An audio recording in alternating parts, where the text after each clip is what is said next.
Good morning. Red Ribbon Week is fast approaching, and I'm here with Georgia Cyber Academy's counseling department to tell you all the happenings for the week of October 24th through the 28th that are elaborated on in the flyer we emailed you. Let me tell you the history of how it all began. Enrique Camarena decided to join the U.S. Drug Enforcement Administration even though his mom tried to talk him out of it. "I'm only one person," he told her, "but I want to make a difference."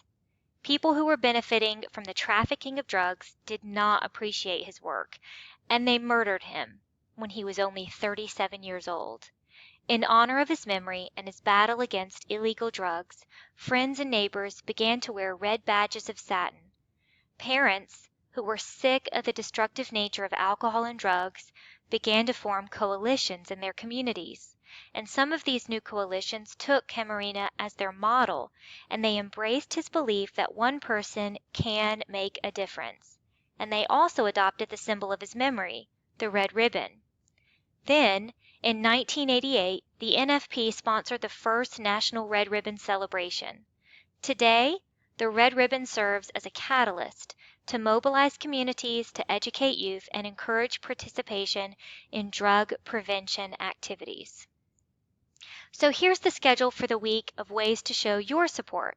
On your flyer, there's also a link for you to enter the Red Ribbon Photo Contest or Video Contest, submit your idea in the 2017 Red Ribbon Theme Contest, and watch celebrities tell you about their natural high, and then you can tweet about yours. There's also a link on the flyer that takes you to the Red Ribbon website where you can sign the pledge to be part of a drug-free America. So, for parents, talking to your teens about substance abuse doesn't have to be difficult. References to drugs and alcohol appear in headlines, sitcoms, movies, music, advertisements, all of that on a regular basis. So our first tip is to take advantage of what you're hearing and seeing and start a conversation.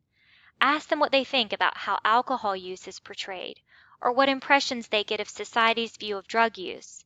Use these conversations to not only understand where your student is coming from and what they're thinking, but also to warn them of the dangers of drugs and alcohol.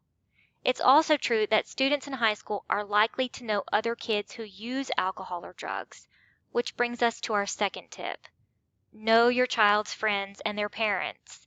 Kids who have friends who try or use drugs or alcohol are much more likely to engage in the same behavior. So, to help your student learn how to develop strategies for turning down drinking and drug use, role play with them. Act out possible scenarios with them and help them construct phrases and responses they're comfortable with to say no. And then lastly, foster a home with loving and open communication. Your teen needs to be able to talk about their feelings, have their accomplishments praised, their self-esteem boosted, and they need to know that they can come to you with questions and concerns. So students, for more drug and alcohol awareness information, make sure to attend the 4C Cafe at 10 a.m. on Thursday, October 27th. The link to the room is on the flyer. Also, remember, from all of us here at GCA, you only live once. Be drug-free.